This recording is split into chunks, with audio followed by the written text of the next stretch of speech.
Ang batang ito ay may isang walang pagbabago, masakit na mukha, hindi makaiyak, hindi makatawa kahit masaya, dahil hindi niya kayang maramdaman ang tinatawag ng iba na emosyon. Dahil dito, ang mga bata ay natatakot sa kanya, tinuturing siyang halimaw at binansagan siyang the ghost of the 17 Yale Street. Hindi nila alam na ang mundo ng batang ito, na tila walang kulay, ay puno ng mga kulay, ito ay kulay ng mana. Nakikita niya ang mga ito.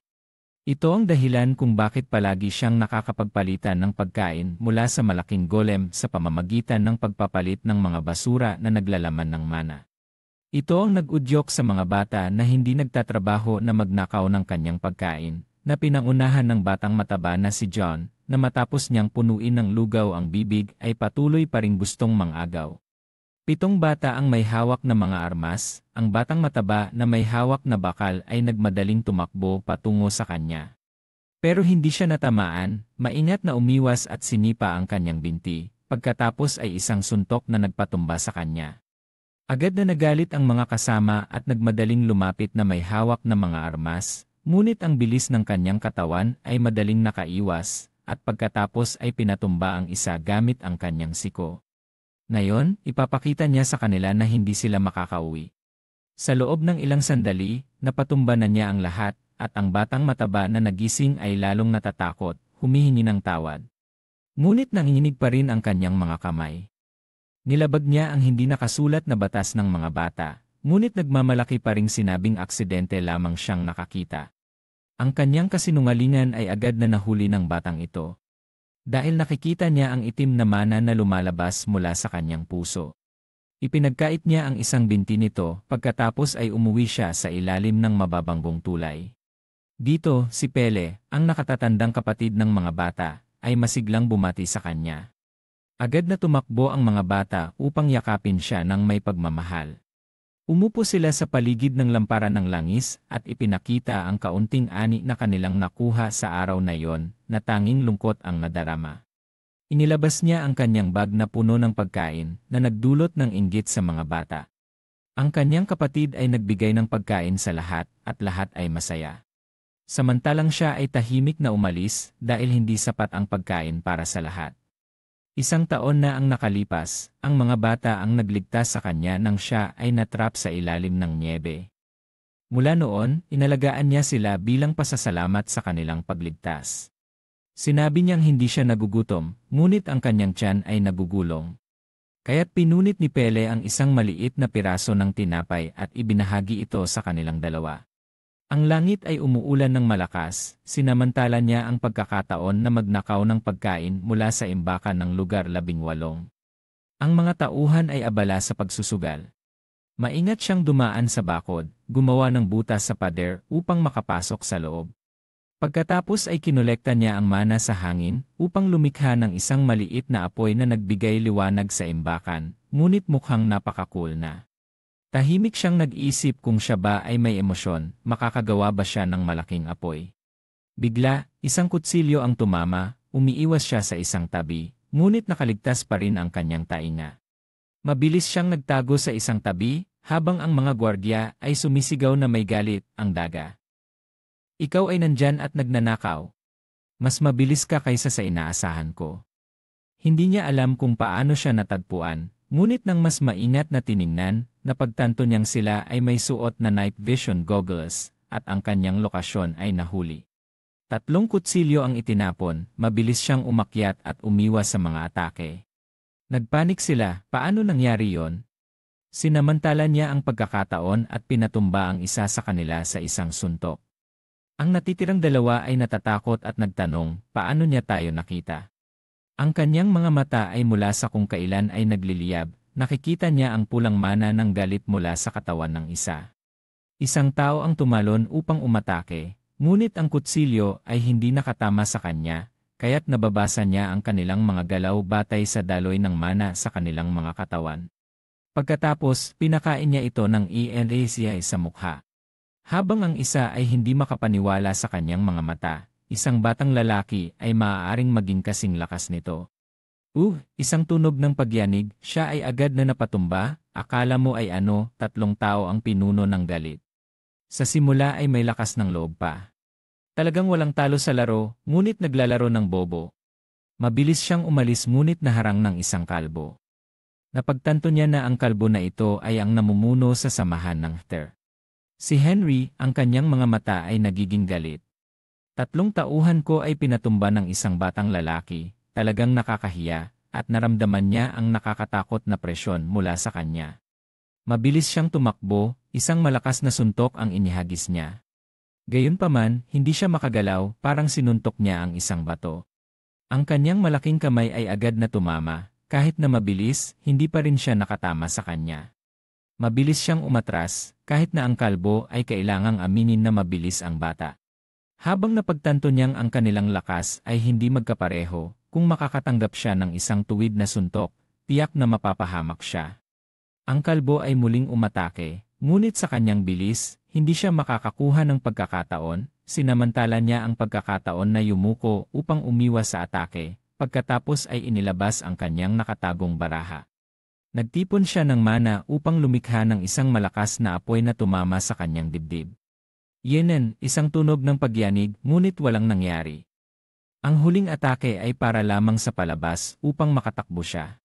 Ang kalbo ay nagalit sa apoy, sumigaw ng malakas, nasaan ang mga kasama ko? Hindi pa siya tumatakbo. Sinimulan ng eksena ang kaguluhan, sila ay nagmamadaling naghahanap sa kanya. Sa ganitong takbo, hindi siya makakatakas. Kung mahuhuli siya, sa susunod na taon ay nakaupo siya sa bangko na nag-iisip ng masamang amoy. Sinamantala niya ang pagkakataon na maghagis ng isang bato sa pangunahing pintuan upang akitin sila palabas habang siya ay pumasok sa loob ng gubat. Bukod dito, kailangan din niyang alagaan ang mga bata bilang pasasalamat sa kanilang pagligtas. Patuloy siyang tumakbo hanggang sa maramdaman niyang nagsisimula ng mapagod ang kanyang katawan. Tumigil siya sa ilalim ng isang puno, humihingal, nakakunot ang noo na sinusubukang tukuyin ang direksyon, ngunit sa pagkakataong ito, hindi siya sinuwerte. Isang gwardiya ang nakakita sa kanya at sumigaw ng malakas, nandyan siya. Napalingon siya at nagulat, naisip na hindi ito maganda. Napalingon siya at nagulat, naisip na hindi ito maganda. Patuloy siyang tumakbo, patungo sa pinakamadilim na bahagi ng daan, dumaan sa mga makakapal na bushes. Habang tumatakbo, biglang bumagal ang kanyang mga hakbang, naubusan ang daan, at shit, bakit ang bilis nilang makakita? Isang gwardiya sa mga humahabol ang nakakita sa kanyang anino, tumayo siya sa harap. Isang iba pang gwardiya na nakakita sa mataas na barbed wire fence ay nagbiro, hey. Wala nang daan. Ang mga ito ay nagsimulang humugot ng mga armas mula sa kanilang mga kamay, hawak ang mga matutulis na kutsilyo, na nagbabantang ibigay mo ang ninakaw mo, o puputulin ko ang tiyan mo. Tinignan niya ang mga naggangalit na tao sa kanyang harapan, ngunit ang kanyang pinakapinapansin ay wala silang Hume kaya't may pagkakataon siyang makatakbo. Kung makakalaban siya sa malaking lalaking iyon, mag-aalala siya, ngunit para sa mga payat na ito, may pagkakataon pa rin siyang makatakas. Uminog siya, naghanda ng suntok. Ang mga pulang mana ay patuloy na umiikot sa kanyang mga kamay na nakapulupot na parang puti. Isang galit na tao ang tumakbo, nakapamiwang na sumigaw, bingi ka ba? Gumamit siya ng kutsilyo upang sumugod ngunit mabilis siyang nakaiwas. Ang daan ng kutsilyo ay nagbago, na nagdulot sa kanya na masaktan ang sarili. Kinuha niya ang braso ng kalaban at biglang nagbigay ng isang malakas na suntok. Ang taong iyon ay agad na napatumba, dumugo ang kanyang ilong. Ang mga iba ay nakita ang kanilang kasama na napatumba at galit na sumigaw, hayop. Isang tao ang tumakbo ngunit hindi pa siya nakakapag-atake ay nahawakan na siya sa pulso. Isang mainit na init mula sa kanyang kamay ang tila nag-aapoy sa kanya.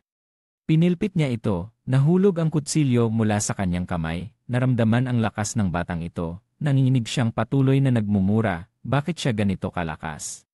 Hindi siya nagbigay pansin, ang kanyang isa pang kamay ay nagtipon ng enerhiya na kulay dilaw na parang kidlat. Sa takot, ang kanyang mga mata, nagbigay siya ng isang suntok na sinamahan ng enerhiya ng kulog. Hanggang sa oras na ito, siya ay nakapagbigay ng isang malakas na sigaw bago siya bumagsak, ang kanyang ulo at balikat ay nasunog. Akala mo ay tapos na, ngunit mula sa malayo ay narinig ang sigaw, "Diyan! May tunog diyan!" Ang sitwasyon ay lalong nagiging delikado. Mabilis niyang kinuha ang nahulog na kutsilyo bilang pananggalang. Narinig ang mga hakbang sa likuran, kinagat niya ang kanyang mga ngipin na iniisip na hindi na siya makakatakas. Hindi rin siya makakagamit ng mahika ng walang hanggan. Sa gitna ng panganib, napansin niyang may isang basurahan. Nang ang mga gwardiya ay dumating sa lugar na kanyang nilinis, hindi nila ito napansin. Narinig niya ang mga sigaw mula sa malayo, "Shit, nasaan na siya? Huwag siyang mawala." Pagkalipas ng ilang sandali, unti-unting humina ang ingay sa labas, siya ay huminga ng maluwag. Narinig ang mga yapak na umaalis na, tiningnan ang paligid sa madilim na gabi. Tahimik na nag-isip si Day, sana mahuli niyo ako. Pero hindi ito ang unang pagkakataon na natutulog siya sa hotel na Gneisenau. Nakatagilid sa mga sako pero nananatiling alerto, mahigpit na hawak ang kutsilyo sa kanyang kamay. Kung susundan siya sa tulay, mapapahamak ang mga bata.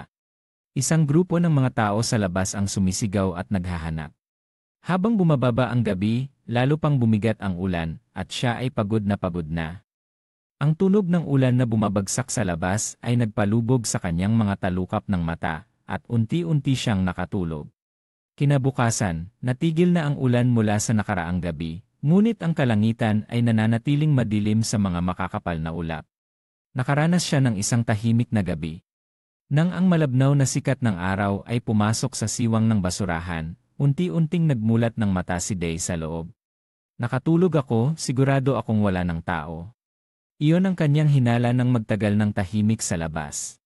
Agad niyang binuksan ang takip ng basurahan at tumalon palabas. Nagulat siya nang marinig ang tinig na "huli na."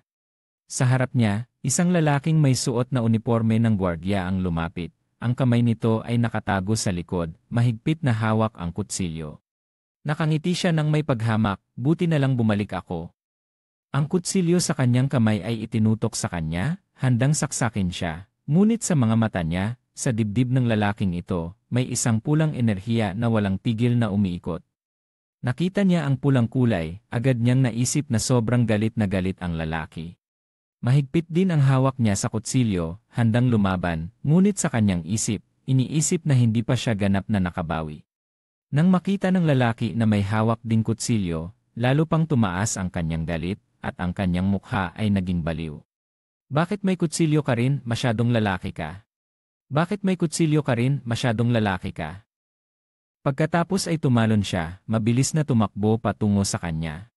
"Kaya't hindi ko na kailangan magpahinga." Tumatawa siya habang tumatakbo. "Mamatay ka." Itinaas din ni Day ang kutsilyo, ang talim ay nakatutok sa labas. Nang bumagsak ang kutsilyo ng lalaki, mabilis na umiwas si Day, hindi siya natamaan, ngunit ang galit ng lalaki ay lalo pang tumindi. Ang galit ay nagbigay sa kanya ng mas mabilis na bilis, habang umiwas siya, patuloy siyang sumaksak ng malakas, na nagdulot kay Day na sumandal pabalik. Hindi tumama ang kutsilyo sa kanya, ngunit ilang puting buhok ang naputol, nahulog sa harap ni Day. Medyo naguguluhan, nawalan ng balanse, nang makita ng lalaki na malapit nang mahulog si Day, tumakbo siya.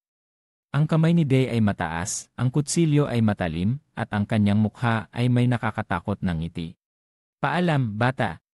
Nang makita niyang malapit na siyang masaksak, ngunit sa mukha ni Day ay walang takot, 1 sentimetro na lang, biglang may putok ng baril, nagulat ang mga ibon at nagliparan. Si Day ay nanatiling tahimik, nakakunot ang noo, ang kanyang gwapong mukha ay nabahira ng sariwang dugo. Nakatayo pa rin siya sa lupa, katabi ang katawan ng gwardiya. Ang lahat ng nangyari ay naganap sa isang iglap. Ang hangganan sa pagitan ng buhay at kamatayan ay talagang manipis. Unti-unting tumayo si Day, lumapit sa lalaking nakatayo sa harap. Ang mukha ng lalaki ay nananatiling nakatutok sa baril, bahagyang itinaas ang kanyang ulo, tiningnan siya, at mumiti. "Kakaalis lang ng bala, may nakikita pang panganib," sabi ni Day. Pagkatapos ay nagliyab ang lalaki ng sigarilyo, humitit ng isang piraso at nagbuga ng usok. Isang kamay ang humahawak sa sigarilyo, ang isa ay inilagay ang baril sa kanyang bulsa. Nang matapos, ipinasok niya ang 2 kamay sa kanyang bulsa. Tiningnan si Day mula ulo hanggang paa, sinuri kung walang pinsala at pagkatapos ay tumawa. "Umaga pa lang, ano na ang pinaggagawa mo?" Ang lalaki na iyon ay si Nyos, tagapangalaga ng Kalye 17. Lumapit si Nyos at nagsalita bilang babala, Diyos ko. Delikado ito. Tumingin si Day sa kanya, ang mukha ay puno ng dugo, at nagtanong, sino ang tumawag sa'yo? Hindi ka naman gising ng ganitong aga dati. Sumagot siya ng maikli. Ngumiti si Nyos, nagpaalala, narinig ko na ang mga tao sa tabi ni Hector ay naglalakad-lakad dito. Siya ay tagapangalaga ng kalye ni Pito.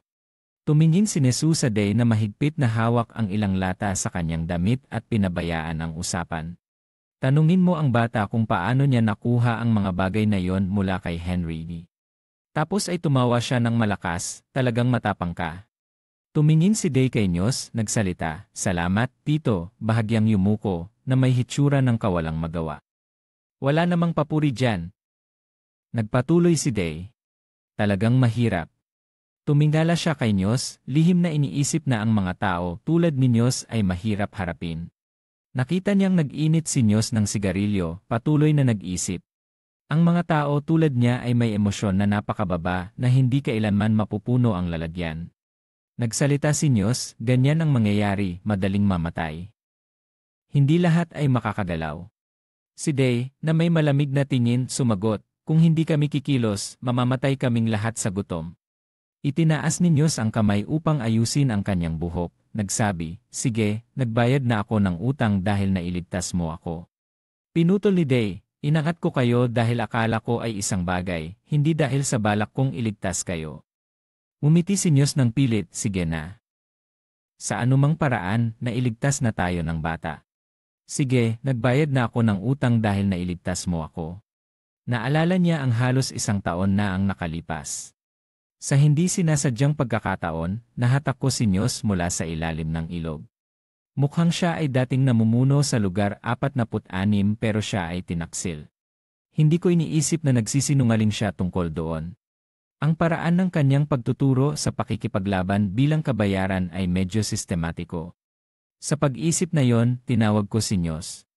Si Nyos ay nag-apoy ng sigarilyo gamit ang kanyang paa, at nang marinig ang tawag, sumagot, Delen, ano? Inilahad ni Day ang kanyang mungkahi, sasali ako sa iyong organisasyon. Tumingin si Nyos sa Yi. Tumingin si Nyos sa kanya na may pag-isip, Danendi. Pagkatapos ay umiikot siya, naglakad, umasa sa isang poste at tinawag si Day. Tinanong ko kung marunong kang gumamit ng mahika, di ba? Ang pahayag na ito ay nagulat kay Day. Alam mo ang mahika? Ngumiti si Nyos ng may kalokohan. Talaga? Akala ko nagkakamali ako nang makita kong nag-apoy ang bata nang hindi gumagamit ng posporo. Sumunod si Day, nagtanong, sige, ano ang alam mo tungkol sa mahika? Patuloy na ngumiti si Nyos, sumagot, kaunti lang, dahil nagtanong kami sa isang mahikero mula sa dating organisasyon. May mana ba para sa mahika at ang mana ay nasa hangin? Ilan lamang ang makakakita at makakagamit ng mana? May sinabi ba tungkol sa kulay? Wala. Sinasabi pa nga na hindi mo makikita ang mana gamit ang mata. Ano ang nakikita ko dito? Iyon lang ba? May nakalimutan ka ba? Ayaw mo bang masaktan? Sumugod si Nyos ng suntok kay Day pero ito ay umusad at pareho silang naging bata. Itong batang mapanlikha. Si Day ay mahinahong sumagot, salamat, Nyos. Nagpatuloy ang usapan, sinadya ba ito? Agad silang bumalik sa seryosong tono. Ano ang tungkol sa aking kahilingan? Hindi. Bakit bigla kang tumanggi? Tumingala si Nyos sa langit, ang mukha ay naglalarawan ng pag-isip. Sa mga maliliit na bayan sa tabi ng Ilog Elton, kung saan ang mga komunidad ay nakalatag sa kahabaan ng tubig patungo sa itaas, makikita mo ang ibang mga lugar, kung saan maaari kang makaalis sa mga barong-barong upang maghanap ng bagong pagkakataon. Iniisip ni Nyos ang maliwanag na mukha ni Day, lihim na nag-iisip, kung ang isang batang puno ng potensyal ay mamamatay dito, sayang naman. Nagtatanong ako sa iyo, naisip mo na bang umalis sa lugar 50? Makakakuha tayo ng sasakyan para sa iyo. Hindi, Tito. Kailangan ko pang alagaan ang mga bata dito. Huwag mag-alala, iniisip ko nang magtayo ng isang orphanage dito. Orphanage? Ngumiti si Nyos, masayang nagsabi, huwag mag-alala, iniisip ko nang magtayo ng isang orphanage dito. Tatanggapin ko ang mga ulila tulad mo para hindi na sila maglakbay sa kalye. Tumingin si Day sa dibdib ni Nyos, sa hangin na bahagyang nagiging madilim, lihim na nag-isip, sobrang pangarap. Hindi ko alam kung totoo ito. Pero malamang totoo, kahit hindi sigurado, nagpa siya pa ring pagkatiwalaan si Nyos. Sa kanyang puso, naisip, palaging tumutupad siya sa kanyang salita. Biglang naisip niya ang isang bagay, agad na nagsabi, mag-ingat ka. Mukhang naghahanda na para sa digmaan. Nagpatuloy si Day, nakikita kong nakatanggap siya ng ilang truck na puno ng armas. Tamad na sumagot si Nyos, alam ko na. Si Day ay bahagyang sumigaw, bumabaril kahit sa anumang hidwaan bilang isang pahayag ng digmaan. Nagpatuloy, mahirap ang mga tao sa tindahan. Kung matalo ka, akala ko ay sayang ang proteksyon, tama ba? Bahagyang nabagabag si Nyos, nagsabi, dahil maraming tao ang mukhang mas masahol pa kaysa sa akin. Pero pagkatapos ay yumuko siya upang tingnan si Day, nagpaalala, at huwag mong isipin na parang ako, wala pa akong asawa. Si Day ay walang magawa na sumagot, Tito, matanda ka na. Si Nyos ay nagalit, nagplano na muling suntukin si Day. Pero mabilis siyang umiwas. Isang lalaki ang nagmaneho papalapit, tumingin kay Nyos, at nagsabi, panahon na para umalis. Tumugon si Nyos ng seryoso, sige, tara na. Ang lalaki ay magalang na nagbukas ng pinto para kay Nyos. Pumasok siya sa sasakyan, ang boses ay umabot sa likuran, malapit na itong maging larangan ng digmaan. Kaya't maghanap ng ligtas na lugar. Nag-iwan siya ng isang bagay sa likuran, nagsabi, hawakan mo ito. Mabilis na nahuli ni Day. Sa kanyang kamay ay isang maliit na tubo ng salamin na may isang simbolo ng krus na kulay asul. Nagtanong si Day, ano ito? Si Nyos ay nakaupo sa sasakyan, itinuturo ang kanyang kamay, nagsabi, panglinis ng kamay. Tumingin si Day sa sasakyan na umalis, ang kanyang mga mata ay puno ng pag-isip, ang hamog ay nagtatakip, ang bayan ay nagsasama ng usok at hangin na humihip ng malakas, na lumilikha ng isang madilim na tanawin. Kalye 17, malapit sa Sentrong Plaza. Si John ay nakaupo sa tabi ni Viola, sa tabi ng kalsada, biglang may isang tao ang lumapit. Ang mga mata ni Rose ay lumiwanag at nagsalita, Day. Masayang tumakbo si John patungo sa kanya, nagtanong, bakit hindi ka umuwi kahapon? Nakita si Day, ang buong katawan ay puno ng alikabok at sugat, sumigaw siya, bakit ganyan ang itsura mo? Mahigpit na hinawakan ni John ang strap ng kanyang bag, may bahid ng dugo, nagsabi, hala. Nakipaglaban ka ba? Sino ang gumawa nito? Bahagyang hinawakan ni Day ang kanyang balabal, tumingin at nagsabi, wala, nadapa lang ako. Si John ay umiyak, ang kanyang dibdib ay naglalabas ng isang bilog na liwanag. Nagsalita siya sa pagitan ng mga hikbi, siguradong masakit. Lihim na iniisip ni Day, paano kaya ang isang tao ay makakaramdam ng maraming emosyon ng sabay-sabay?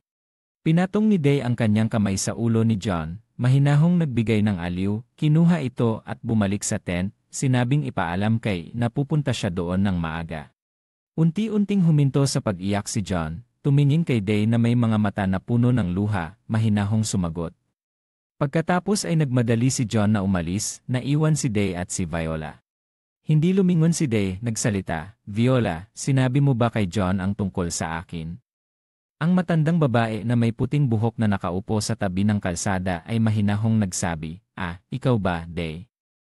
Sinabi ko lang ang kwento tungkol sa bahaghari. Siya si Viola, ang taong nagkukwento na bulag. Lumiko si Day upang tingnan siya, malamig na sumagot, huwag mong sabihin ang mga kwentong iyon sa mga bata. Basta sabihin ang mga bagay na hindi totoo, hindi nila makakal. Kailangan ng mga bata na mangarap. Sa mga mata ni Day, ang liwanag na kulay ube ay sumiklab. Nagtataka siya sa kanyang puso, ano ang emosyon?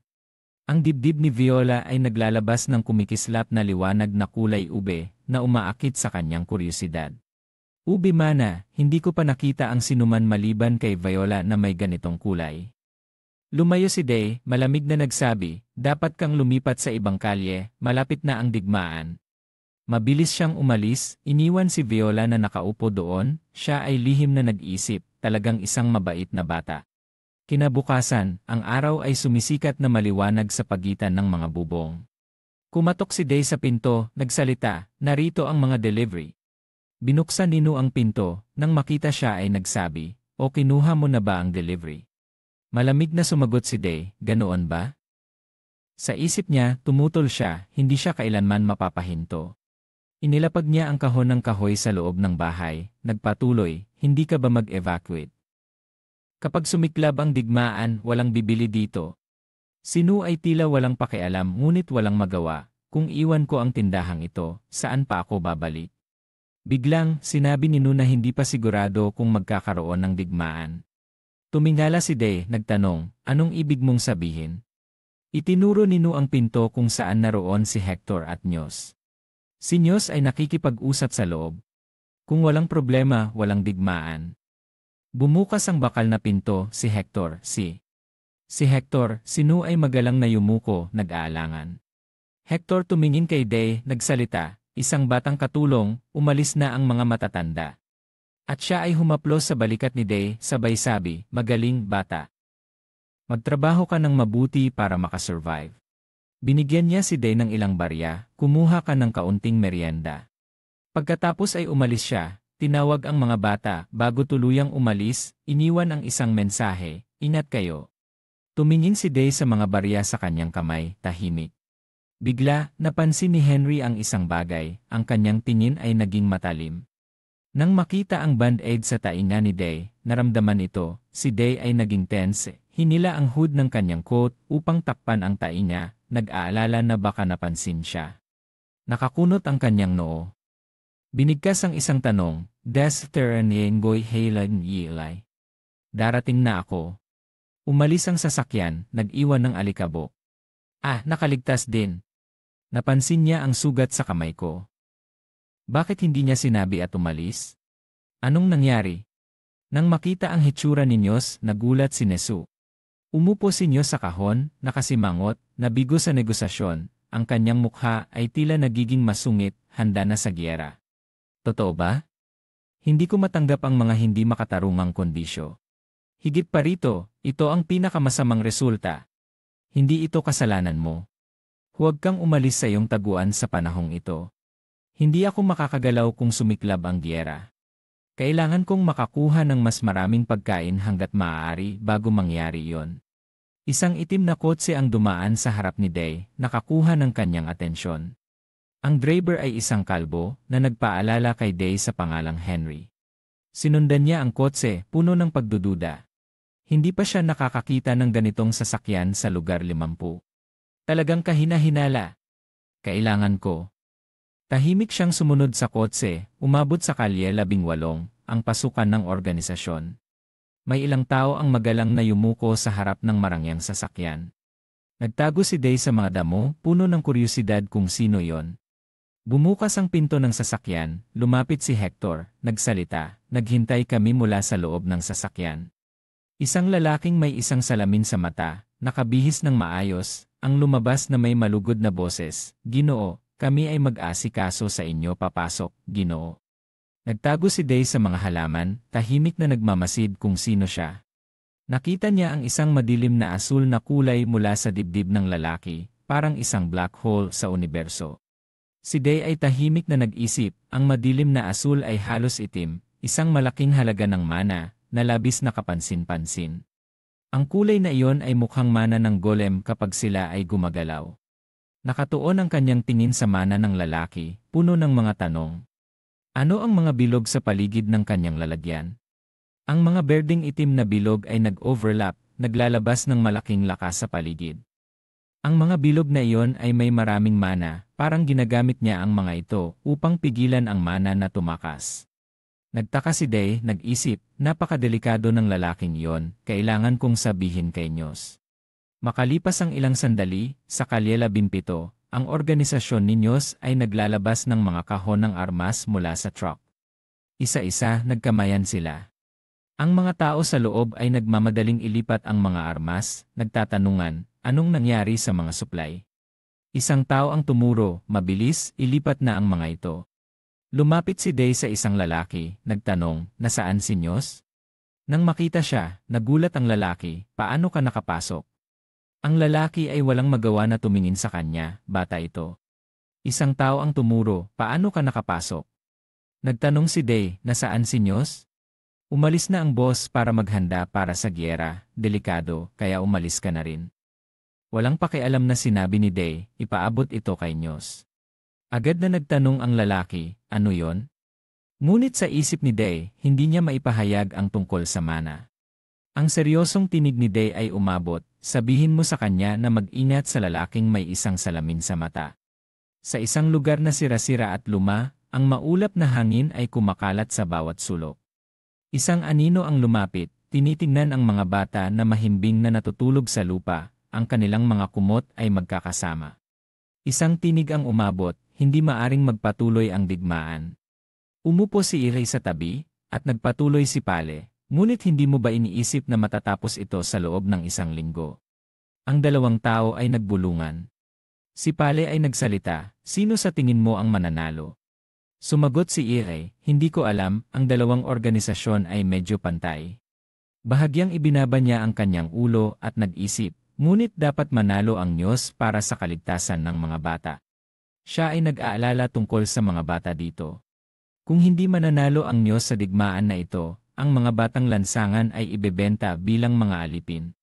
Tumingin si Pale sa pader sa harap at mahinang nagsalita, tiyak na nagsimula na ang digmaan.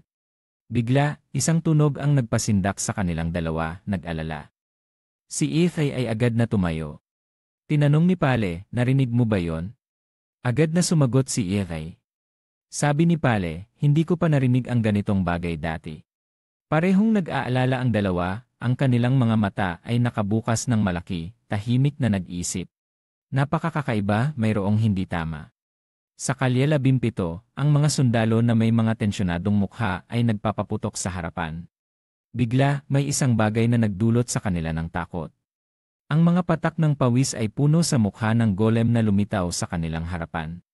Ang mga mata nito ay kumikislap, nakatayo ng matatag, walang sugat mula sa mga bala kanina.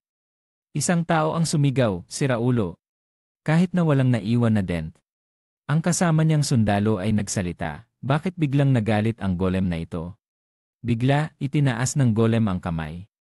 Isang alon ng itim na asul na lakas ang lumabas mula sa kanyang kamay, isang napakalakas na puwersa ang sumabog, humahampas sa harapan na parang isang bagyo. Ang malakas na apoy ay nagdulot sa kasama niyang sundalo na mawalan ng kalahating katawan. Siya ay nagulat at sumigaw, anong meron? Ang golem na may mga mata na kumikislap ngunit walang kaluluwa, ay hindi nagpakita ng kahit anong emosyon. Unti-unting hinigpitan ng kanyang mga daliri na gawa sa bato ang katawan ng lalaki, na nagdulot sa kanya na hindi makagalaw o makapagbitiw ng isang sumpa. Sa isang matibay na galaw, hinila ng golem ang katawan ng lalaking naputol, ang dugo ay sumabog sa hangin, tumalsik sa katawan ng tagapagwasak. Ang lalaking may isang mata at may malamig na ekspresyon ng paghamak ay nagsalita, amoy parang insekto. Samantalang ang misay sa tabi ay nanginginig, pinipigilan ang kanyang labi dahil sa takot. Ang golem, na may dugong natuluan, ay bumaling sa lalaki na may salamin. Tinitingnan siya nito na may ngiti ng kasiyahan, tama, aking obra maestra. Ang kanyang mukha ay puno ng panganib habang nag-utos, linisin ang lahat dito. Sa kabilang panig, si Isay at si Pale ay nakatayo pa rin sa tabi ng pader. Nagsalita si Pale, lumalakas ang tunog. Nakita ang pag-alis ni Ehe, agad na hinawakan ni Pale ang kanyang kamay. Ehe, saan ka pupunta? Iba ang sitwasyong ito. Nag-aalala si Pale, matigas na nagsabi, kung balak mong umalis, hayaan mo akong sumama. Tumingin si Ilay kay Pale, at kalmadong sumagot, hindi Pale, maghintay ka rito. Bigla, isang bata ang lumabas mula sa mahinang tolda na nagpasindak sa kanilang dalawa. Ang batang lalaki ay nagsalita, bakit gising pa kayo?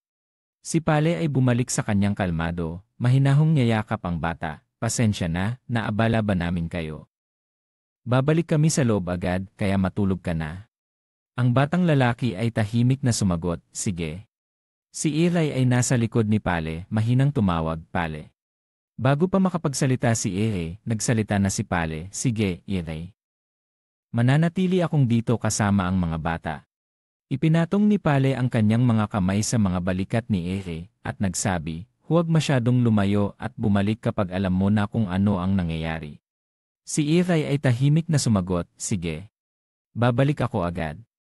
Si Isay ay naglakad patungo sa larangan ng digmaan, kung saan ang mga katawan ng tao ay nakakalat kasama ng dugo sa lupa, ang usok ay umuusok sa paligid. Dahan-dahan, mabagal, si Isay ay tumawid sa mga latak ng dugo, huminto sa harap ng isang lalaki, at nagsalita, "Ano ang nangyari dito?" Isang tawag kay Ethy ang nagpasindak sa kanya. Agad niyang tinanong, "Ayos ka lang ba? Ano ang nangyari?"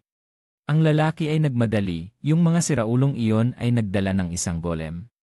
Kahit nakalahating katawan na lang siya, may natitirang mahina na buhay, ginamit ang kanyang huling lakas upang sumigaw, yung lalaking may salamin ay nagkontrol. Sa kanyang mga mata, unti-unting nawawala, ang kanyang mahina na tinig ay naputol, wala tayong sapat na lakas para labanan. Unti-unting bumagsak ang lalaki pabalik, hindi nakakalimutang magbigay ng babala, "Tumakas ka." Ang mga kamay ni Ethay ay walang lakas at nahulog sa malamig na lupa. Si Ethay ay tahimik na nakatayo sa gitna ng usok at apoy, tinitingnan ang lalaking ganap ng nawalan ng buhay, ang kanyang puso ay biglang bumigat. Hindi pa siya nagsasalita, hinawakan niya ang bibig ng lalaki. Pagkatapos, yumuko siya upang kunin ang isang maliit na kutsilyo mula sa lupa. Tinignan niya ang mga patay na nakakalat sa lupa, at napagtanto, kung ganito ang mangyayari, matatalo ang grupo ng Diyos. Mahigpit na hinawakan ni Esay ang kutsilyo sa kanyang kamay, ang kanyang mga mata ay matatag, "Kailangan kong tulungan ng Diyos." Kasabay nito sa tulay, patuloy ang ulan, ang agos ay bumabagsak. Dalawang batang lalaki ang mahigpit na nagyakapan, ang dugo ay dumikit sa kanilang dalawa. Maraming ibang bata ang nakahiga sa lupa, ang dugo ay tumagos sa kanilang mga katawan. Si Pale ay mahigpit na niyayakap ang mas batang bata sa kanyang mga bisig, ang mukha ni E ay puno ng dugo. Tumingala siya na may walang buhay na mga mata. Ang golem na walang awa ay malapit nang sumugod sa kanya at sa bata. Si Pale ay walang magawa kundi tawagin ng mahina, "E." Si Pale ay pumikit, ang mga luha ay dumadaloy sa kanyang pisngi, sinasabi sa sarili, "Huwag bumalik dito." Sa puntong ito, si Ethay ay nasa kalye 17, sa gitnang bahagi. Nang dumating si Ere, lahat ay huli na, maraming tao na ang namatay o nawasak dito. Si Ethay ay huminga ng malalim, "Mukhang nahuli ako." Tinignan niya ang paligid sa mga bangkay doon, lahat ng mga bangkay ay mula sa Diyos. Kahit na siya ay naghanap ng mabuti, hindi siya nakakita ng bangkay ng Diyos. Sa isip niya, siguro ay buhay pa, nakaupo at nagmamasid sa sitwasyon. Bigla, isang malakas na pagsabog ang umabot mula sa likuran ni Ere na nagpasindak sa kanya. Mabilis na lumingon si Ere sa direksyong iyon. Pagkatapos, mabilis siyang tumakbo patungo sa pinagmulan ng pagsabog. Sa puntong ito, ang hangin ay napakasikip, ang usok ay umuusok na may kasamang ulan ng alikabok. Huminto si Ere dito, tiningnan ang paligid, nagmamasid ng ilang sandali, ang kanyang bibig ay humihingal dahil sa pagod. Sa puntong ito, isang malaking golem ang lumitaw dito. Ang pagsabog kanina ay mula dito.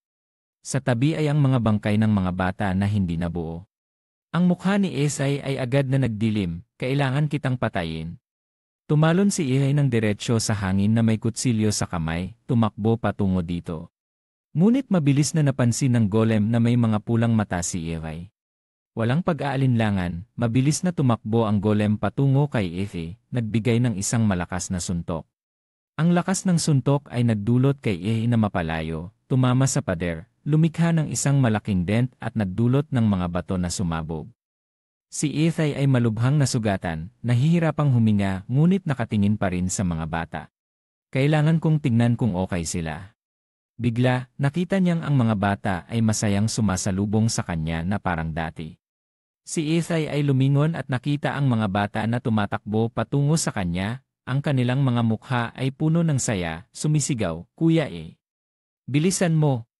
Si Ethay ay nakatayo ng tahimik, nakikinig sa tawag at pag-aalala ng lahat. Ngunit bigla sinabi ni Pale, "E, ayaw naming bumalik ka." Napagtanto ni E na lahat ay ilusyon mula sa kanyang alaala. Ang masakit na katotohanan ay nasa kanyang harapan, tinatawag ang mga bata, Loren, Lena, Godon, Mel, Josephine. "Pumunta ka, Pale." Ngunit walang sumagot, lahat ay pinaslang, ang kanilang mga katawan ay puno ng putik at dugo. Si Ethay ay nanginginig na iniunat ang kanyang kamay, sumigaw, hindi. Siya ay bumagsak, nahirapang magsalita, hindi ko pa kayo nababayaran. Bigla, isang kakaibang tunog ang umabot. Napagtanto ni Ethay na iyon ay tunog ng golem sa labanan. Naalala niya ang nakakatakot na tanawin, mga patay na tao sa paligid, ang mga bata sa silong at ang lahat sa kalye. Si Ethay ay naggangalit ang mga ngipin, nagpasya na maghihiganti siya para sa lahat. Tumingin si Ethay ng tuwid sa golem, sinasabi sa sarili na kailangan niyang kumilos kahit na ang kanyang katawan ay malubhang nasugatan. Siya ay nanginginig na umatras, nagdarasal na sana siya ay makagalaw. Ang mga mata ni Ethay ay nakabukas ng malaki, tinitingnan ang walang katapusang puwang. Ang golem ay nagtatangkang sumulong upang durugin si Ethay. Sa tamang sandali, isang sasakyan ang bumangga sa golem. Lumitaw si Nyos, ayos ka lang ba, Ethay? Tumakbo siya patungo kay Ili upang suriin ang kanyang katawan at huminga ng maluwag, mukhang walang nabaling buto, talagang swerte. Si Ethay ay humahagulgol sa lupa, ang kanyang tinig ay nanginginig habang tinatawag si Nyos, siya ay nahirapang magsalita.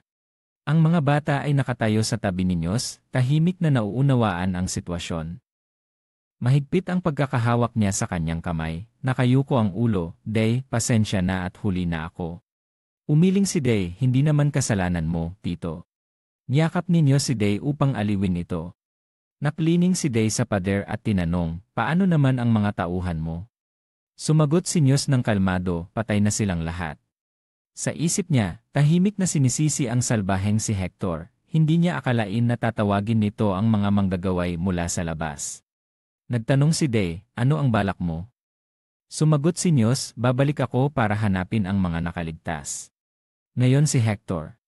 Bago pa siya makapagsalita, isang bala ng mahika ang tumagos sa katawan ni Nyos. Nagulat si Day nang makita ang sugat sa katawan ni Nyos, sumigaw siya, Nyos! Nyos! Nilabasan ang dugo si Nyos, umiti ng mapait, sumpa. Agad na sinakluluhan ni Day ang bumabagsak na katawan ni Nyos, ang dugo ay umaagos mula sa kanya. Kinabahan si Day, nyugyog si Nyos, tinawag ang pangalan nito, hindi siya makapaniwala sa kanyang mga mata. Anong nangyayari? Kanina lang ay nandito siya, nagsasalita tungkol sa hinaharap. Naalala ni Day ang mga alaala ng nakaraan nang tinuruan siya ni Nyos ng martial arts. Nag-ihaw ng karne at umiinom. Naalala rin niya kung paano siya tinawag ni Nyos. Ngunit ngayon, lahat ay naglaho, lahat ito ay dahil sa golem na ito. Sa kanyang puso, nagliyab ang apoy ng galit, ang kanyang mga mata ay puno ng puot, sumigaw siya, papatayin ko kayong lahat. Ang malamig na tingin ng golem ay nakatuon kay Day, handang umatake. Itinataas ng golem ang kamay nito, ang lakas nito ay parang isang bagyong humahampas. Itinaas din ni Day ang kanyang kamay, puno ng sariwang dugo, ang pagnanais na maghiganti ay nag-aalab sa kanyang puso. Nagbanggaan ng dalawang puwersa, kalmado ang golem sa paggamit ng lakas nito, habang si Day ay nagbigay ng lahat ng kanyang makakaya, ang apoy ng puot sa kanya ay nagliyab. Ang labanan ay naging napakahirap, walang sinuman ang umatras. Sa isip ni Day, iba ako sayo. Ako ay tao, may emosyon ako. Sa isip ni Day, iba ako sayo. Ako ay tao, may emosyon ako. Lahat ng lakas ay ibinuhos niya sa pag-atake, ang apoy ay malakas na parang bagyo na tumama sa golem. Agad itong nadurog sa daan-daang piraso, ang mahika ay napakalakas na kahit ang lupa ay nasunog. Sa wakas, nagtagumpay si Day sa paghihiganti para sa lahat. Nakatayo si Day, ang mukha ay malamig, pinagmamasdan ang tanawin. Sa paligid niya, ang mga tao ay nakaupo, niyayakap si Nyos, yuyugyog ang kanyang katawan, nanginginig ang boses, Nyos. Nyos, bumangon ka. Hindi makapaniwala si Day sa katotohanan, patuloy niyang pinipilit ang sarili na hindi maaaring mamatay si Nyos. Sa mga sandaling iyon, nagising si Nyos, ang boses ay puno ng pagod, itong batang ito, masakit na nga. Walang magawa si Nyos, sinabi niya ng malamig, alam kong hindi ako mamamatay, pero hindi ko inisip na ngayon. Sa isip ni Nyos, isang kaisipan ang sumiklab, nakamit niya ang napakaraming bagay mula sa isang nilalang sa ilalim ng food chain. Palaging tinatanong ni Nyos kung nagtiis siya ng kaunti pa, magiging iba ba ang lahat. Hindi, mahirap sagutin ang tanong na yon. Nang tumingin si Nyos kay Day, bigla niyang naisip na, Sa ganitong edad, nagmamadali si Day na kumuha ng gamot, ngunit pinigilan siya. Si Rie Nightingale Bangray. Sabi ni News kay Day, dapat kang umalis dito, subukan mong magsalita ng mga huling salita, umalis ka na, pumunta sa mas mabuting lugar. Sa kanyang puso, palagi niyang itinuturing si Day na parang nakababatang kapatid. Sayang at hindi na siya makakasama upang alagaan siya. Pagkatapos ay nagbigay ng payo si News, lumangoy pataas, huwag hayaan ang agos na dalhin ka. Ngumiti si News ng maliwanag, nagtitiwala na magagawa ni Day ito. Bago siya mamatay, pinilit pa rin niyang ibigay kay Day ang susi ng sasakyan na inihanda niya para dito, at pagkatapos ay unti-unting nawala ang lakas ng kanyang braso. Nakatitig si Day sa walang laman na kamay, pagkatapos ay tumingin sa katawan ni News, ang buong katawan nito ay puno ng dugo. Nag-alab si Day, ang kanyang mga mata ay lumalaki, sumigaw siya, umiiyak ng malakas. Ano ang naramdaman niya noon? Galit at kawalang pag-asa. Ito ang mga damdaming unang naranasan ni Day. Nakatayo siya roon, hindi gumagalaw. Umaga na, ang sikat ng araw ay tumama sa kanyang pisngi. Masakit na bumangon si Day pagkatapos ng isang nakakatakot na gabi. Tiningnan niya ang kanyang kamay, parang lahat ng nangyari ay isang mahabang panaginip. Masakit na naaalala ang mga damdamin, naguguluhan siya tulad ng dati. Pinikit ni Day ang kanyang mga mata, tiyak na may iba pang bagay. Biglang sumiklab ang apoy sa kanyang kamay. Tumingin si Day sa apoy, bigla niyang naisip, habang mas galit siya, mas malakas ang apoy. Kaya pala ang kanyang emosyon ay nakakaapekto sa lakas ng mahika. Habang malalim ang kanyang pag-iisip, biglang namatay ang apoy sa kanyang kamay. Si Day ay humawak sa kanyang ulo, bumuntong hininga sa pagkadismaya, naku, sobra na naman. Dahan-dahan niyang binuksan ang kanyang mga mata, tumingin sa kanyang mga kamay, at nakita ang mga bangkay ng mga tao na nakahiga sa lupa. Sa kanyang puso, nag-aalab ang determinasyon na maghiganti. Isinuot niya ang kanyang sombrero mula sa suot na damit at nagpasya na. Kahit na kailangan niyang mamatay, ang dugong ibinuhos ay tiyak na babayaran ng dugong ibinuhos. Sa 17 Lee Street sa Central Plaza, ang mga bangkay ay maayos na nalinis. Ang mga masungit na tagapangasiwa ay sumisigaw sa mga naglilinis, bilisan nyo, kumilos na kayo. Ang paligid ay puno ng mga bulong-bulungan, nanalo na ang grupo ni Hector. Mukhang mas magiging mahirap ang buhay. Isang sundalo ang nagmamadaling nagpapaalala sa kanyang mga kasama. Ang taong nagsasalita ng malakas ay tila walang pakialam, ngunit ang isa ay bumaba ng boses, tama na, ayaw kong mamatay ng maaga. Samantalang si Day ay tahimik na nagmamasid, nakikinig sa buong pag-uusap ng mga ito. Mahigpit ang kanyang pagkakahawak sa kutsilyo, handang sumugod upang tapusin ang mga ito. Si Hector ay walang kaalam-alam, patuloy na nagbitiw ng masasamang salita, karapat-dapat lang na mamatay ang asong sinyos. Si Day ay nagtipo ng pulang mana, handang sumugod sa laban. Bigla, isang malaking kamay ang humawak sa balikat ni Day. Tigil, bata! Si Day ay nagulat at lumingon, nagplano na gamitin ang kutsilyo upang umatake. Ang dulo ng kutsilyo ay dumaan sa kanyang katawan, nag-iwan ng maliit na sugat. Sinubukan ni Gie na kalmahin si Day, magpakatatag ka. Ang mga mata ni Day ay puno ng galit, at siya ay bumubulong, yung ire na iyon. Determinado siyang tapusin ang taong iyon, nag-iisip, dapat mamatay ang lahat ng Si Day ay biglang sumugod, ang bilis ng kanyang pag-atake ay higit pa sa kay Mary. Ang kanyang mga galaw ay parang isang bagyong nagdadala ng mga sipa na tila ang ulo ng kanyang kalaban ay parang supot ng buhangin na tumatanggap ng mga suntok, kahit na ang karanasan sa labanan ni Day ay kalahating bahagi lamang ng sa kanya. Gayunpaman, ang mga atake ni Day ay napakabilis na nagulat si Ie. Anong uri ng kakaibang galaw ito? Si Ie ay nakatingin kay Day, napagtanto na ang batang ito ay hindi naman ganito kalakas noong nakaraang araw. Siya ay nasa isang ganap na defensibong posisyon, nag-iisip, kung ganito ang mangyayari, matatalo ako. Nagpasya si Ie na baguhin ang estratehiya. Hindi siya umiiwas sa atake at hinayaan si Day na tumama sa kanyang balikat. Medyo nakakagulat na si Ie ay naglakas loob na hayaan siyang tumama. Bigla, hinawakan ni Gie ang damit ni Day at itinulak siya sa lupa. Pagkatapos, tinanong niya, hindi ka ba nag-isip na mamatay para sa mga maliliit na bagay tulad ng paghihiganti? Si Day ay malinaw na ang multo ng 17 Yale Street. Pinindot siya ni Ie at sinabi, may suhestyon ako para sa'yo. Si Ie ay tapat, matagal na kitang minamasdan, kaya sana ay makinig ka sa akin ng kaunti.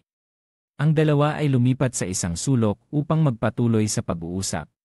Si Day ay sumulyap sa kanya. Ang taong nasa harap ni Day ay si Gire, tahimik, isang palayaw na ibinigay sa kanya dahil sa kanyang tahimik na pagkatao, ngunit palaging seryosong ginagampanan ang kanyang mga tungkulin. Hindi inaasahan ni Day na si Gire, isang taong laging sumusunod sa mga utos, ay magkakaroon ng ganitong anyo.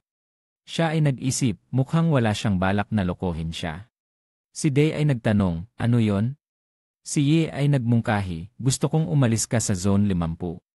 Si Day ay malamig na nagtanong, bakit?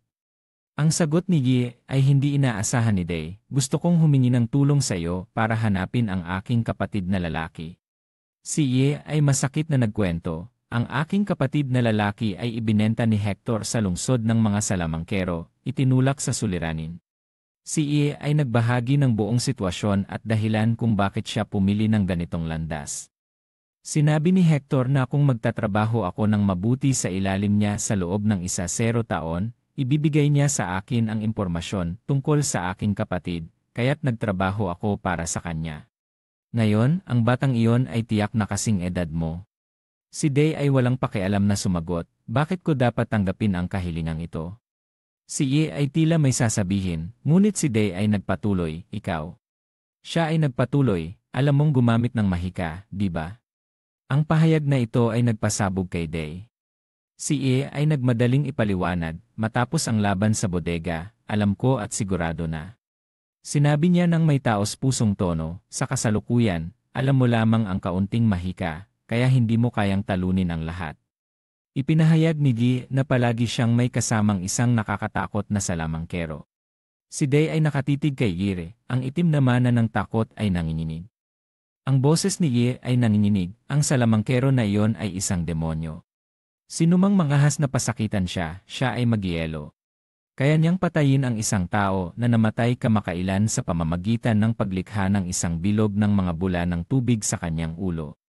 Si Ie ay nagkomento, si Hesta ay hindi lamang napakalakas kundi isa ring malamig at walang pusong tao.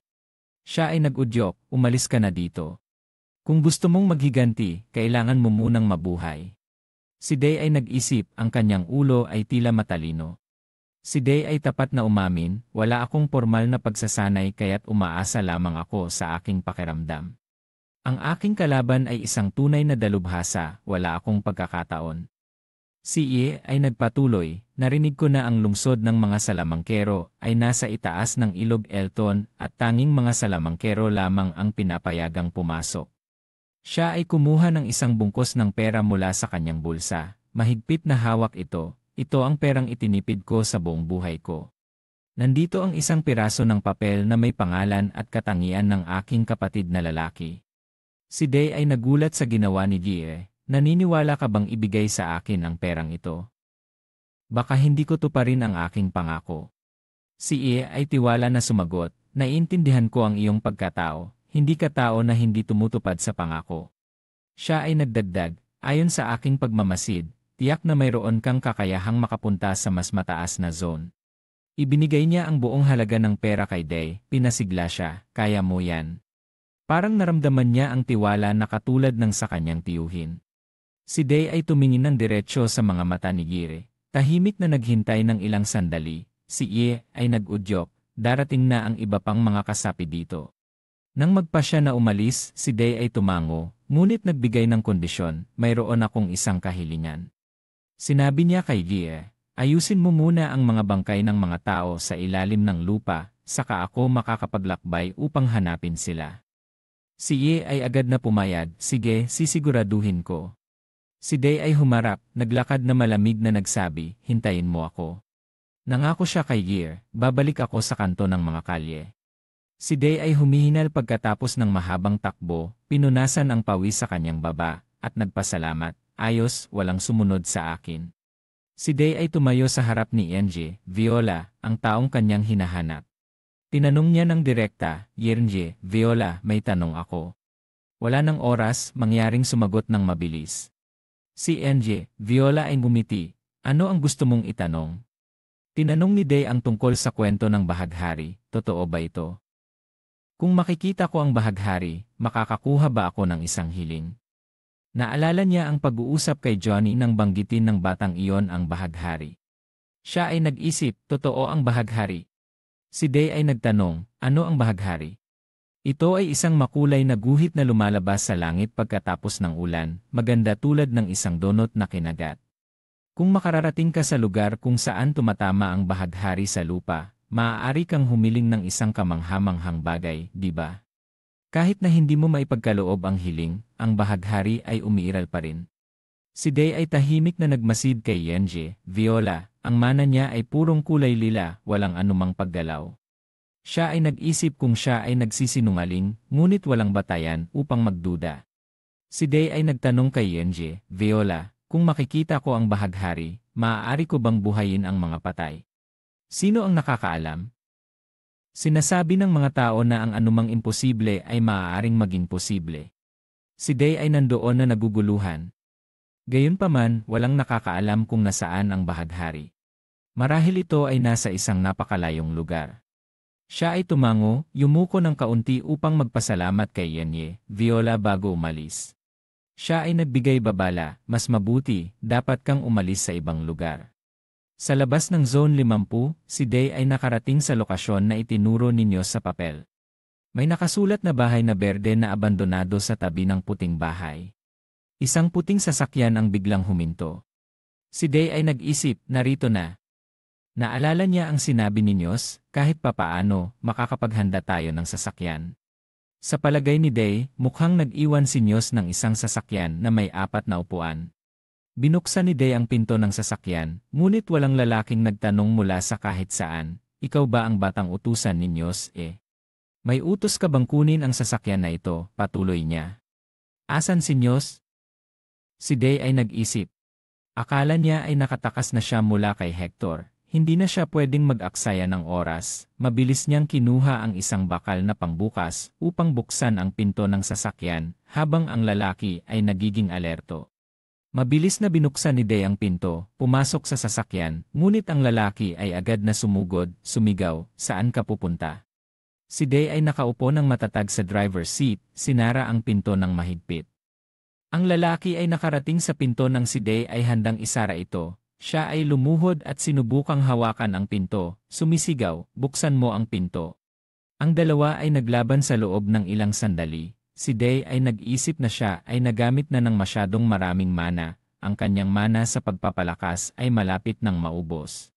Nagsimula siyang tumutok sa paggamit ng mahika ng apoy, ibinuhos ang lahat ng natitirang lakas upang umatake gamit ang isang bola ng apoy na naipon sa dulo ng kanyang 2 daliri. Sa isang iglap, ito ay pinaputok na parang bala na sa kanyang katawan. Ang kalaban ay nahagis palayo. Sa pagkakataong iyon, mabilis na pinindot ni Day ang accelerator ng sasakyan na may 4 na upuan at umarangkada ng mabilis. Huminga si Day ng maluwag, sa wakas ay nakatakas na siya mula sa Zone 50. Patuloy na bumabagtas ang sasakyan sa daan hanggang sa huminto sa isang lugar na wasak. Bumaba si Day mula sa sasakyan, binuksan ang trunk at nagulat sa mga bagay na nasa loob. Sa dami ng mga gamit, hindi niya maiwasang magtanong, ang galing ng paghahanda mo. Napabuntong hininga si Day, kung magpapatuloy siya sa ganitong bilis, hindi siya makararating sa susunod na zone bukas. Madilim na, kaya't nagpa siya si Day na mag-apoy upang magpahinga sa magdamag, determinado na makahanap ng karagdagang impormasyon tungkol sa mahika bago ipagpatuloy ang kanyang paglalakbay. Labis na naguguluhan si Day, ang tanging alam niya pagkatapos ng mahabang panahon ng pag-aaral ay may 2 uri ng mana. Ang pulang mana ay maaari niyang gamitin agad ng walang paghahanda, habang ang isa ay kailangang ihalo ang mga kulay. Nagsimula siyang umupo at magnilay, ang mana ay hindi madaling kontrolin, ngunit kung ilalagay ang emosyon, maaari niyang mas mahusay na magamit ang tamang uri ng mana. Naalala niya ang galit, nakatuon dito at ang pulang mahika ay sumiklab. Ngunit pagkatapos ng ilang sandali, ito ay muling naubos. Nararamdaman niyang marahil ay umabot na siya sa hangganan, kahit na kaunting pagka-distract ay agad na magpapawala ng mana. Nagpa siya si Day na subukan ang isang bagong kombinasyon. Subukan ang kombinasyong ito. Nakatuon siya ng mabuti, sinisikap na lumikha ng ibang kombinasyon ng mana. Ngunit sa sandaling iyon, si Day ay nanatiling walang kagalaw-galaw, naguguluhan na napagtanto na ang hindi angkop na uri ng mana ay nagbabalik sa isa't isa. Ang paghahalo ng dalawang kulay ng mana ay nangangailangan ng kasanayan at kumakain ng maraming lakas. Nagpahinga si Day at nag-isip, sa kabuuan, anong mga kombinasyon ang maaaring magkasama. Pagpatuloy sa eksperimento, naisip niya dati ay hindi kinakailangan, ngunit ngayon ay iba na. Unti-unting naging matatag ang kanyang tingin. Alam niyang kailangan niyang magkaroon ng dahilan upang magsikap. Ang sasakyan ay muling umandar hanggang umaga.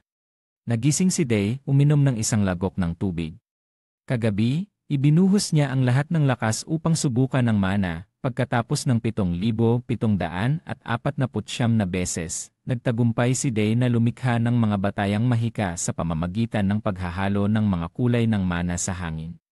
Nagpasya siyang itigil na dito. Humiga siya sa sasakyan, nag-iisip kung may mas magaan na paraan upang mag-ipon ng mana. Kung mag-ipon ng mana sa isang lalagyan upang magamit kapag kinakailangan, marahil ito ang pinaka-epektibo, tulad ng isang cycle na umiikot sa paligid ng lalagyan ng taong mangkukulam na iyon. Pumikit si Day mula sa Zone 49 at pagkatapos ay makakahanap siya ng paraan. Samantala, sa Zone number 17 malapit sa tulay, ang grupo ng mga tao ay naguguluhan sa paghahanap. Narinig ang mga utos, pumunta ka roon at hanapin ang lalaking may isang mata na salamin, tanungin kung hindi pa siya nakita. Pasensya na, Ginoo, kung maghihintay ka ng kaunti pa, makikita namin ang golem.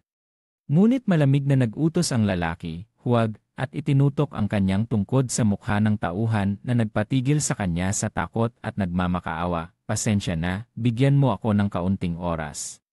Ang lalaking may isang mata na salamin ay simpleng nagsabi, ayaw ko ng mga taong hindi nakakaintindi. Ang tauhan ay patuloy na nakaluhod sa takot, ang kamay ay humahawak sa tungkod. Isang dami ng mana ang lumabas mula sa tungkod na sapat upang magdulot ng thermal shock sa kanya, at ang buong katawan niya ay nagyelo.